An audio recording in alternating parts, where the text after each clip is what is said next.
पाकिस्तान का झूठ एक बार फिर सामने आया है। पाकिस्तान के नए विदेश मंत्री शाह महमूद कुरैशी ने प्रेस कॉन्फ्रेंस करके कहा है कि पीएम मोदी ने इमरान खान को चिट्ठी लिखकर बातचीत के रास्ते पर आगे बढ़ने की बात कही है। लेकिन विदेश मंत्रालय के सूत्रों से खबर मिली है कि पीएमओ की तरफ से पाकिस्तान भेजी गई जो चिट्ठी थी उसमें ऐसा कुछ भी नहीं था।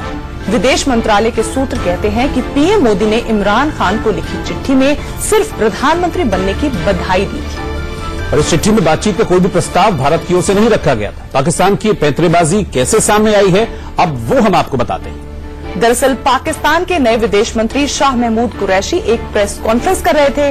प्रेस कॉन्फ्रेंस में कुरैशी से लगातार भारत के साथ संबंधों को लेकर सवाल पूछे जा रहे थे।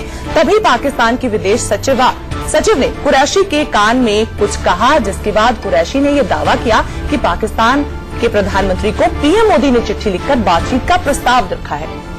आपको सुनाते हैं कि शाह महमूद कुरैशी ने इस पर क्या कहा है, लेकिन आपको ये बता दें कि ये कोई पहला मौका नहीं है जब पाकिस्तान की तरफ से इस तरह से झूठ बोला गया है। आपको याद होगा कि बहुत पहले भी एक बार यूएन में भी एक झूठी तस्वीर के जरिए दुष्प्रचार करने की कोशिश पाकिस्तान की तरफ से की जा चुकी है और अब एक बार फिर से ये कोशिश की गई।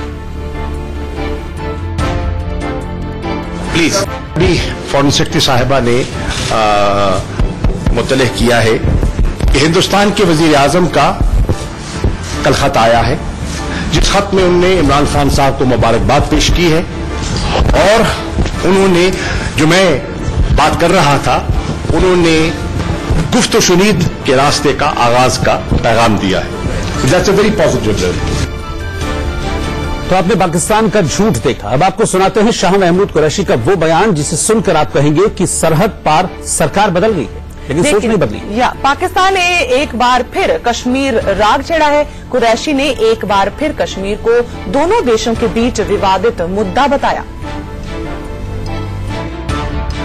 हम ना चाहें या ना चाहें, कश्मीर एक हकीकत है, एक मसला है जिसको दोनों मुल्कों ने एक्नॉलेज किया हुआ है, उसका एतराफ करते हैं। अटल बिहारी वाजपेयी जो आज इस दुनिया में नहीं है और पाकिस्तान ने अपने लॉ मिनिस्टर को उनकी आखिरी रसूमात में भेजा, वो यहां तशरीफ लाए, वो लाहौर आए, वो इस्लामाबाद तशरीफ लाए। प्रकाश पांडे सीनियर एडिटर हमारे साथ इस खबर पर ज्यादा जानकारी के साथ जुड़ गए हैं। प्रकाश, आपसे जानना चाहेंगे सीधी बात की इस सफेद झूठ की बात कहें तो क्या वजह रही होगी, क्यों झूठ बोलना पड़ा पाकिस्तान को? देखिए, ये केवल वन मैन शिप वाली बात थी, क्योंकि ये बहुत ही औपचारिक एक पत्र लिखा गया था प्रधानमंत्री की तरफ से जो विदेश मंत्रालय का महसूस बताते हैं। उसमें मुबारकबाद दी गई थी इमरान खान को और साफ तौर पर उनको शुभकामनाएं दी गई थी कि वहां पर लोकतंत्र मजबूत हो, साथ ही हम एक पॉजिटिव और एक सार्थक जो पड़ोसी देश होते हैं उस तरह से आप भविष्य में काम करेंगे। और साथ ही उन्होंने कहा कि दक्षिण एशिया में जो आतंकवाद पनप रहा है उससे निपटने के लिए दोनों देशों को साथ आना होगा।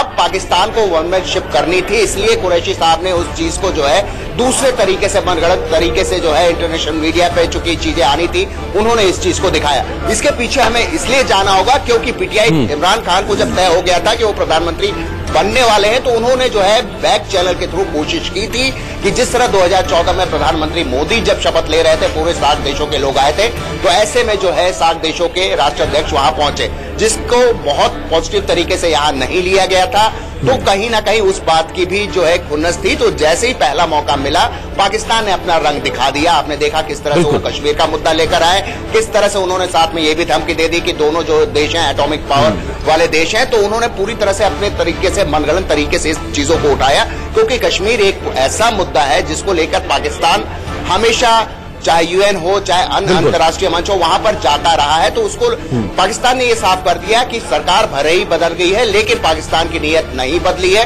और सरकार वहां बदलती रहेगी। लेकिन कश्मीर एक ऐसा मुद्दा है जिसको उठाकर वो हर जगह भारत ने अपनी तरफ से ग्रीटिंग्स भेजी थी पाकिस्तान को, लेकिन पाकिस्तान ने कहते हैं कि अपने झूठ से उसे भी पैंतरेबाजी में तब्दील कर दिया। बहुत बहुत शुक्रिया प्रकाश पांडे आपका इस पूरी बातचीत के लिए, इस पूरी जानकारी के लिए। और इस पर रजत राकेश टंडन ने भी इस मुद्दे पर बातचीत की है मणिशंकर अय्यर से, देखते हैं वो क्या कहते हैं। हमारे साथ बातचीत करने के लिए मणिशंकर अय्यर साहब हैं। साहब, नई सरकार का गठन हुआ है पाकिस्तान में, इमरान खान है, लगातार वहां से भी बयान आ रहे हैं कि बातचीत होनी चाहिए। क्या आपको लगता है कि रास्ता इस सरकार को भी खुलना चाहिए बातचीत का, या फिर हालात ऐसे हैं बॉर्डर एरियाज पे कि फिलहाल बातचीत संभव नहीं। 3-4 दशक से मैं कहते आ रहा हूं लगातार कि निरंतर बातचीत होनी चाहिए पाकिस्तान के साथ, नहीं तो कोई हल निकलने कर आने वाला नहीं है। और खास तौर पर जब मुशर्रफ और डॉक्टर मनमोहन सिंह ने रास्ता दिखा दिया है कि आप बात करें तो कुछ न कुछ निकल आएगा, और वो भी कश्मीर पर, कुछ छोटे मोटे मामले पर नहीं, तो तब मुझे लगता है कि जो मैं कहते आ रहा हूं वही होना चाहिए, लेकिन हुआ नहीं है। अब इस आखिरी दौर में उम्मीद रखना कि मोदी जी वो करेंगे जो कि 4.5 साल में उन्होंने नहीं किया, मुझको लगता है कि जरा असंभव है।